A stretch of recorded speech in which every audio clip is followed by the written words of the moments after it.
कमीना ससुराल पार्ट 2। दोस्तों, अब तक आपने देखा कि शुभी अपने परिवार के साथ सोनीपत में रहती है। उसका बेस्ट फ्रेंड मोहित उसे छुपके छुपके प्यार करता है पर कह नहीं पाता। और शुभी और प्रेम की प्रेम कहानी फुल स्पीड पर चल रही थी, पर अचानक शुभी के पिता ने उसका रिश्ता बम्बई के रोहित के साथ करा दिया। रोहित, उसकी माँ और उसके पिता शुभी को बहुत परेशान करते हैं। एक दिन सोनिया जी ने किसी को घर बुलाया था, पर जब शुभी उससे मिली तो उसके होश ही उड़ गए। अब आगे क्या हुआ शुभी, तुम ऐसे क्यों खड़ी हो गई हो?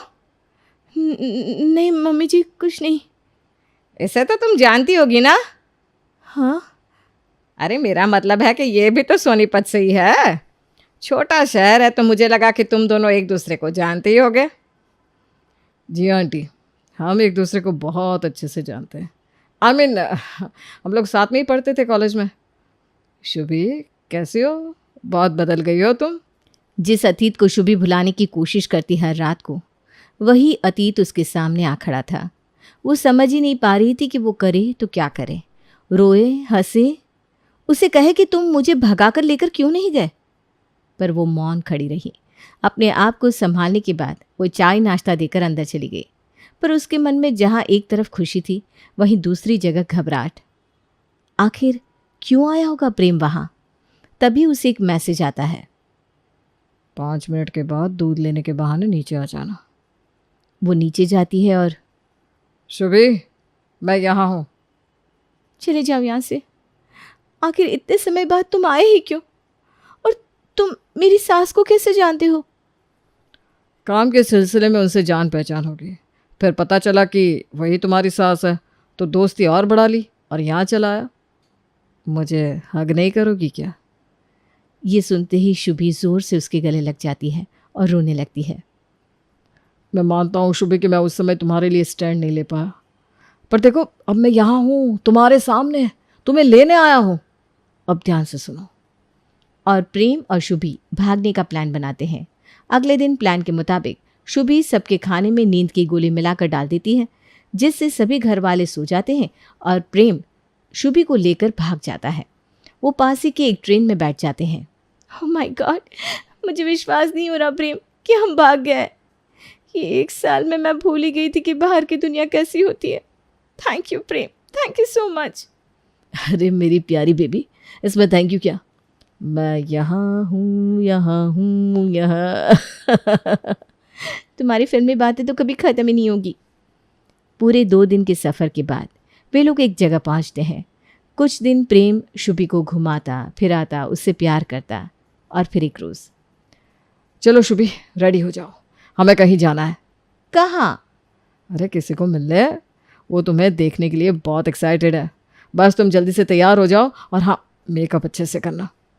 पर प्रेम, मुझे कौन देखने आ रहा है? अरे कुछ दोस्त है मेरे, वही देखेंगे। बस चलो ना, अब कितने क्वेश्चंस पूछोगी? ओके बाबा, अभी तैयार होकर आती हूँ। शुभी पूरे 1 घंटे बाद आई और इतना सज सवर कर आई कि प्रेम उसे देखता ही रह गया। कुछ मिनट देखने के बाद वो उससे कहता है, शुभी, पल्लू थोड़ा सा नीचे कर लो ना। ये क्या कह रहे हो प्रेम? अरे ये ट्रेंडिंग है शुभी, मुंबई में रहकर ट्रेंड्स भी नहीं सीखे क्या तुमने? मुंबई सुनकर जैसे शुभी को फिर से एक धक्का लगा। वो पुरानी चोटें फिर से हरी हो गई, पर अपने आप को संभालते हुए उसने प्रेम की बात मान ली। रेडी, चले चले। थोड़ी दूर ड्राइव करके प्रेम शुभी को एक पुराने टूटे सुनसान से घर में ले जाता है। प्रेम, ये क्या मजाक है? ये कैसे जगह लेकर आए हो? सुनो, मुझे ना ऐसे मजाक बिल्कुल पसंद नहीं है। 2 मिनट रुक जाना। जब देखो कचर कचर कचर चलता रहता है, तेरा मुंह बंद कर, चुप, एकदम चुप। ये सुनकर शुभी घबरा जाती है और शांत हो जाती है। कुछ देर बाद कुछ आदमी आते हैं। उसमें से एक मुखिया जैसा दिखने वाला आदमी आता है और पास ही के एक आराम कुर्सी पर बैठ जाता है। यही है वो लड़की? जी बॉस।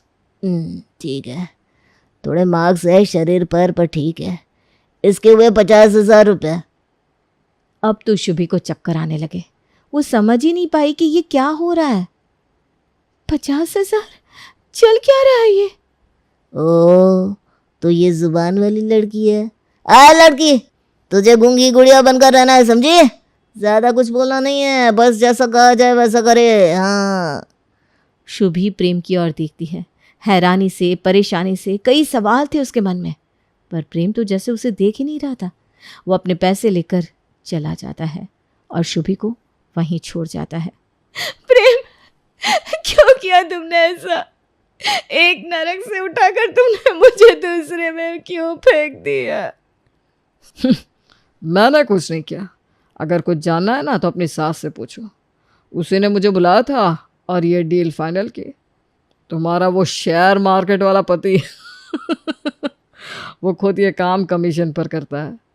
अब तुमसे दहेज लेकर और मुझसे कमीशन लेकर वो जा रहा है अपने लिए नई लड़की लेने। और ये कहकर प्रेम चला जाता है। वहीं शुभी उधर ही थम से गिर जाती है। 1 हफ्ता हो गया था इस बात को। शुभी की आंख खुली किसी की जोर से लात मारने से। वो जैसे ही उठी उसे पूरे शरीर में दर्द महसूस हुआ। वो देखती है, बहुत कम रोशनी थी और वहां पर वही सौदा करने वाला आदमी था। चल, उठ गई ना 1 हफ्ते बाद? अच्छा है। वैसे तो जिस काम के लिए तुझे खरीदा था उसमें तो तू बेकार निकली। तो हम तुझसे या तो सड़क पर भीख मंगवाएंगे या किसी के घर नौकरानी बना देंगे। और हाँ, ज्यादा चालाकी नहीं, समझी? जी। ये कहकर वो आदमी चला जाता है, पर उसके अंडर में काम करने वाले लोग शुभी पर कड़ी नजर रखते। ना वो उसे खाने को देते, ना पहनने को। पर एक दिन उन्होंने उस पर 1 बाल्टी पानी फेंका और उसे एक साड़ी देकर कहा, सुन लड़की, ये कपड़े पहनकर बाहर आ जाना 5 मिनट में। कोई चालाकी नहीं, समझी? वरना तुझे ऐसी जगह भेज देंगे कि यमराज भी तुझे ढूंढ नहीं पाएगा। शुभी फटाफट साड़ी पहनती है और बाहर जाती है। वो लोग उसे गाड़ी में डालकर किसी घर के बाहर खड़ा करवा देते हैं। ए लड़की, तुझे महीने की इधर 5,000 रुपये मिलेंगे। तेरा सेठ जो बोलेगा सब करने का। हाँ, महीने के आखिर दिन हम तुझसे पैसे लेने आएंगे। 1 रुपया भी अपने पास रखा तो तेरे पुर्जे काट कर बेच देंगे, समझी? नहीं नहीं नहीं, मैं सब करूँगी, पर मुझे जाने दीजिए प्लीज़। आप सब ले लेना। हाँ, अब आई ना लाइन पर। चल, घंटी बजा और दफा हो। डरते हुए शुभी घंटी बजाती है। दरवाज़ा खुलने पर वो जो देखती है तो वो बेहोशी हो जाती है। कुछ देर बाद शुभी अपने आप को एक कमरे में बेड पर पाती है। सामने एक लड़का चाय का कप लिए खड़ा था। तुम यहाँ कब, कैसे, और मैं कहाँ हूँ? मैं तो काम पर जा रही थी। ये तुम ही हो ना मोहित? मोहित, जो शुभी को कॉलेज के समय से प्यार करता था, वो वहाँ खड़ा था। शुभी, मैं ही हूँ, मोहित। तुमने जब बेल बजाई और मैंने दरवाज़ा खोला तो तुम बेहोश हो गई थी।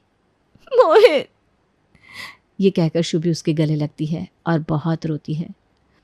रोते रोते वो सो जाती है और बीच रात में अपने ऊपर कंबल ओढ़े हुए खुद को पाती है। अगली सुबह, गुड मॉर्निंग मैडम, चाय तैयार है। और नाश्ते में क्या खाओगी? साहब आप हटिए, ये मेरा काम है, मैं करती हूँ। बस मेरी पगार से कल के पैसे मत काटना। शुभी, ये तुम, 1 मिनट, तुम यहाँ मेड बनकर आई हो? तुम्हें यहाँ मेड की जॉब लगी है? हाँ साहब। शट अप शुभी, एक तो ये साहब साहब कहना बंद करो। यहाँ बैठो और मुझे शुरू से बताओ क्या हुआ है तुम्हारे साथ।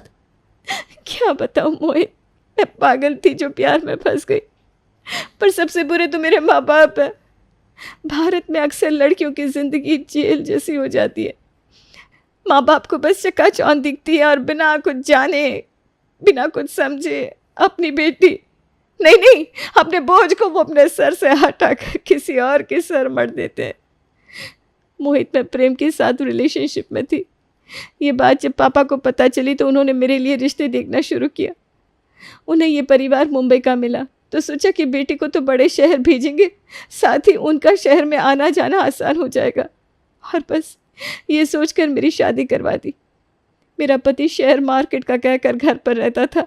निठल्ला था वो। दिन भर गंदी पिक्चरें देखना, लड़कियों से बात करना, सिगरेट दारू पीना, बस यही उसका काम था। मेरा ससुर मुझे यूज करता था और मुझसे चुप ऐसे कहता था। और इस सब में सबसे घटिया मेरी सास थी। वो प्रेम को पहले से जानती थी, उन्होंने मुझे उसे दे दिया। मोहित ने फिर से मेरी लाइफ में आकर मुझे भाग जाने को उकसाया और मुझे 50,000 में बेच दिया। क्योंकि मेरे शरीर पर मार्क्स थे तो मुझे वो धंधे पर बिठा नहीं सके। तो या तो मैं मेड बन सकती थी या सड़क पर भीख मांग सकती थी। किस्मत ने थोड़ा साथ दिया और मुझे मेड बना दिया उन्होंने। बस यही है मेरी कहानी। मेरे ससुराल वालों ने तो खुद मुझे बेच दिया और मेरे मायके वालों से मैं बात भी नहीं करना चाहती। हाँ प्लीज मुझे इस काम पे रहने देना। ये सब सुनकर मोहित भी रोने लगा। वो खुद को रोक नहीं पाया और रोते हुए उसने शुभी को गले लगा लिया। मुझे माफ कर दो मोहित, प्रेम अच्छा लड़का नहीं था। मेरी शादी के समय हम भागने वाले थे, पर उसने तो मेरे भाई को पहले से पटा कर रखा था, इसीलिए मेरे रिश्तेदार मुझे पकड़ कर वापस ले आए। आई एम सॉरी मोहित, मुझे तुम्हारी बात मान लेनी चाहिए थी। तुमने कहा भी था कि वो अच्छा लड़का नहीं है, पर मेरी आंखों पर तो प्यार की पट्टी बंधी हुई थी। शुभी, प्रेम की एक ऐसी सच्चाई थी जो मैं जानता हूँ, इसीलिए मैं तुम्हें उसके पास नहीं देखना चाहता था। प्रेम सोनीपत से है भी नहीं, वो तो कोई और छोटे गांव से है। अरे उसका तो नाम प्रेम है ही नहीं, उसका नाम अरविंद है। बचपन से ही उसे जल्दी पैसा कमाना था। वो मेरी कजिन सिस्टर रोहिणी से प्यार करता था, पर रोहिणी को वो पसंद नहीं था। तो एक दिन एक झगड़े के बीच प्रेम ने उसे इतना मारा कि उसकी मौत हो गई। वो गांव से भागकर सोनीपत आया था। मैंने उसे रोहिणी दीदी के साथ 1-2 बार देखा था तो चेहरा याद था, पर वो मुझे नहीं जानता था। पर यहाँ भी वो मेरे मोहल्ले की 3 लड़कियों को एक साथ डेट कर रहा था। जब मुझे पता चला तो मैंने उसे पूछा कि वो क्या कर रहा है, क्यों कर रहा है ऐसा। उस दरिंदे ने मुझे आंख मारी और कहा कि भाई जवान हूँ, सुंदर हूँ, फायदा तो उठाने दे। वो अक्सर लड़कियों को अपने घर बुलाता, इटली से मंगवाई हुई कहकर उन्हें कॉफ़ी पिलाता और वो जब बेहोश हो जाती तो उनका इस्तेमाल करता। उसने 3 में से एक के साथ ऐसा किया। दूसरी को उसने प्रेग्नेंट करके छोड़ दिया और उस लड़की ने अपनी जान दे दी। और तीसरी? बेला था उसका नाम। बहुत ही प्यारी गुणी लड़की। प्रेम ने उसे घर से भगा तो दिया, पर जब वो सोनीपत वापस आया तो बेला नहीं थी उसके साथ। उसने झूठ बोला कि उसका एक्सीडेंट हो गया था। माल्डा के एक पुलिस रैकेट में बेला पकड़ी गई और उसे वापस भेज दिया गया। पर समाज की बदनामी और घरवालों के ताने उससे सहन नहीं हुआ और उसने खुदकुशी कर ली। और ये सब कुछ शुभी चुपचाप सुन रही थी। वो उस दिन को कोस रही थी जब उसने प्रेम की रिक्वेस्ट एक्सेप्ट की थी। मोहित, अब बस हो गया। लड़कियां समाज के डर से कभी अपनी आप बीती नहीं बताती है। भाड़ में जाए ऐसा समाज जो एक तरफ देवी को 9 दिन पूजता है और दूसरी तरफ महिलाओं का शोषण करता है। अब बस इसका बदला लेना ही पड़ेगा। मोहित की मदद से शुभी मुंबई पुलिस को कांटेक्ट करती है और अपने सास ससुर के खिलाफ कंप्लेंट दर्ज करवाती है। पहले तो पुलिस को उन्हें छोड़ना पड़ा क्योंकि कोई एविडेंस मैच नहीं कर रहा था। शुभी ने जी जान लगा दी। अपनी पूंजी और मोहित की मदद से उसने शहर के सबसे बेस्ट लॉयर को हायर किया और रीना ने शुभी का केस ऐसा लड़ा कि जज के भी रोंगटे खड़े हो गए और केस शुभी के फेवर में चला गया। पता चला कि उसका पति ऑनलाइन लड़कियों को डेट करता और उनकी अभद्र तस्वीरें खींचकर उन्हें ब्लैकमेल करता या फिर मोटे दहेज से उनसे शादी करता। पिता उन मासूम लड़कियों का शोषण करते और अपने शौक पूरे करते और माँ वो काम का बहाना लगाती, पर उसका असली काम था उन लड़कियों को बिकवाना, इल्लीगली ड्रग्स सप्लाई करवाना, मिलावटी शराब बेचना, यहाँ तक कि लोगों का मर्डर करवाना कोर्ट के बाहर। मुझे माफ कर दो शुभी, मैंने सच में तुमसे बहुत प्यार किया था। और तुम तो बेटी हो मेरी, मैं अंधा था जो तुम्हारी अच्छाई नहीं देख सका। Get lost. इससे पहले कि मैं चप्पल से मारूं, दोनों को दफा हो जाओ। अब सड़ना जेल में अपनी बाकी की उम्र। शुभी बेटा सुनो तो। क्या? यही कि खेल खत्म नहीं हुआ है शुभी। अगर मैं इतने साल नहीं पकड़ी गई थी तो क्या आज पकड़ी जाती? तुम बेवकूफ़ हो। मैं जल्द ही तुम्हें मिलूंगी, फिर चाहे तुम दुनिया के किसी भी कोने में क्यों ना हो। और ये कहकर कांस्टेबल के धक्के से सोनिया आगे चलने लगती है। तभी मोहित शुभी का हाथ थाम लेता है। शुभी, ये बुढ़िया पागल हो गई है, बहुत फिल्मी लगती है मुझे। मैं तुम्हें कह रहा हूं, कोई कुछ नहीं कर सकता तुम्हें। शुभी, ये अच्छा नहीं किया तुमने। अरे तेरे जैसे घटिया और कैरेक्टर लेस लड़के को जानना भी नहीं चाहती मैं। चल जाके जेल में सबको बताना तू कौन है, यहां किसी के पास टाइम नहीं है। हाँ। शुभी ये कहकर जा रही थी कि अचानक उसे एक आवाज आती है। बेटा। शुभी। माँ, पिताजी आप यहाँ? बेटा, ये केस तो देश भर में मशहूर हो गया है, लोग चर्चा कर रहे हैं और तेरी बहादुरी को सैल्यूट कर रहे हैं। बेटा, मुझसे बहुत बड़ी भूल हो गई थी। हाँ बेटा, हमने बहुत बड़ी गलती कर दी। हमें सोच समझ कर जांच पड़ताल करके ही तुम्हारी शादी करवानी चाहिए थी। पर अब मैं ही इसे ठीक करूँगा। तू चल बेटा, चल वापस सोनीपत। तेरे लिए वहाँ एक अच्छा रिश्ता देखेंगे, पूरी जांच करके, और फिर तेरा घर बसाएंगे मेरी लाडो। हाँ बेटा, इस बार देख कर ही सब करेंगे। तू भी उसके साथ घूमना, बातें करना और फिर कोई फैसला लेना। चल बेटा अब घर, तेरे भाई बहन तेरा इंतज़ार कर रहे हैं। शुभी उन्हें एक पल के लिए देखती रहती है और फिर कहती है, आर यू सीरियस? मेरे साथ इतना कुछ हुआ, इतना कुछ, और आप आज 2 साल बाद मुझसे मिलने आए हो? मिलके भी क्या कह रहे हो कि मेरी दूसरी शादी करवाओगे? अरे शादी शादी शादी, भाड़ में जाइए शादी। ऐसा कमीना ससुराल आप लोगों ने मुझे एक बार दे दिया, उसमें भी आपका मन नहीं भरा क्या? और आपको क्या लगता है कि इतने बड़े हादसे के बाद मैं दोबारा शादी करूंगी भी? बिल्कुल नहीं। और अगर करूंगी भी तो अपनी मर्जी के लड़के से, ना कि आपके बताए हुए घटिया रिश्तों से। शुभी, पर तेरी मर्जी तो प्रेम थी, देखा ना तूने उसने क्या किया तेरे साथ। पापा, तब मैं बच्ची थी, नहीं समझती थी भला बुरा, मानती हूँ ये बात, पर माँ बाप होने के नाते क्या आपका ये फर्ज नहीं बनता था? क्या आप मुझे किसी के झोले में दान की तरफ फेंकने के बजाय मुझे समझते? अरे एक बार देख लेते उसे और फिर मुझे समझाते। मैं समझती ना पापा, कम से कम इतने नर्क से तो नहीं गुजरना पड़ता मुझे। तो क्या जिंदगी भर कंवारी रहेगी तू? क्यों नहीं, क्या खराबी है कंवारे रहने में? मुझे देखो, शादी की थी तो कैसी हालत हो गई थी, और आज देखो एकदम हेल्दी और हैप्पी। और वैसे भी मेरी लाइफ में अब कोई है। कौन बेटा? क्या करता है वो? क्या नाम है उसका? कैसा दिखता है वो? तभी शुभी मोहित का हाथ पकड़ती है और कहती है, माँ, पिताजी, ये मोहित है। कॉलेज से जानते हैं हम एक दूसरे को, इसी ने मुझे बचाया और मैं इसके ही साथ रहती हूँ। मुझे ये पसंद है। शादी आई डोंट नो, पर मैं इसी के साथ रहती हूँ और रहना चाहूँगी। ये क्या बदसलूकी हुई शुभी? बिना शादी किए एक गैर लड़के के साथ कैसे रह रही हो? कोई समझ है कि नहीं तुम में? ये दुनिया, ये समाज, ये लोग, ये सब क्या कहेंगे? अरे कोई कुछ नहीं कहेगा पापा, किसी के पास इतनी फुर्सत कहाँ है। और हाँ, इस समाज की बात कर रहे हैं ना आप, जो कितनी ही ऐसी तड़पती मरती हुई लड़कियों को देखकर भी अनदेखा कर देता है। अरे अगर इतना ही बुरा लग रहा है इन्हें तो मुझे छोड़ो। ये समाज में होते हुए बलात्कार, यौन शोषण और दूसरी समस्याओं के लिए आवाज़ क्यों नहीं उठाता? क्यों कोई गरीब बच्चों की मदद नहीं करता? क्यों सड़क पे हुए किसी हादसे या एक्सीडेंट को छोड़ अपनी एसी गाड़ी में आगे निकल जाता है? क्यों ये समाज लड़कियों को चुप रहो कहता है? सारी बंदिशें क्या लड़कियों पे ही लगाओगे? अरे लड़कियों को बोलना सिखाओ, उसे विश्वास दिलाओ कि बेटा कुछ भी कभी भी ससुराल वाले कहे या करे जो गलत है तो हमें आकर बताना, डरना मत।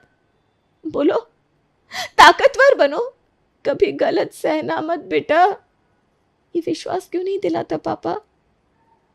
शुभी को पता नहीं चलता, पर आसपास के लोग उसकी बातें सुन रहे थे। लोग जो अब तक वहां कोर्ट का फैसला सुनने के लिए आए थे एकदम चुप हो गए थे। एक सन्नाटा था। शुभी ने आज 200 लोगों को अपनी बात सुनाई। अब लोग शुभी को अपना आइडल मानने लगे थे। उसके इंटरव्यूज़ और पॉडकास्ट में वो सबको अपने हक के लिए आवाज़ उठाने की प्रेरणा दी थी। और वो मोहित के साथ स्विट्ज़रलैंड शिफ्ट हो गई थी 2 साल बाद। मोहित चलो ना, आज बर्फ का मजा लेते हैं, बाहर चल देना। हाँ हाँ चलो। दोनों पार्क में चल ही रहे थे। मोहित कुछ आगे चला गया और शुभी जूते की लेस बांध रही थी कि अचानक किसी ने उसकी पीठ थपथपाई। शुभी मुड़ी और, क्यों? कहा था ना मैंने कि मैं आऊंगी। इस वीडियो को लाइक करें, हमारे चैनल को सब्सक्राइब करें और बेल आइकन जरूर प्रेस करें हमारी न्यू वीडियो सबसे पहले देखने के लिए।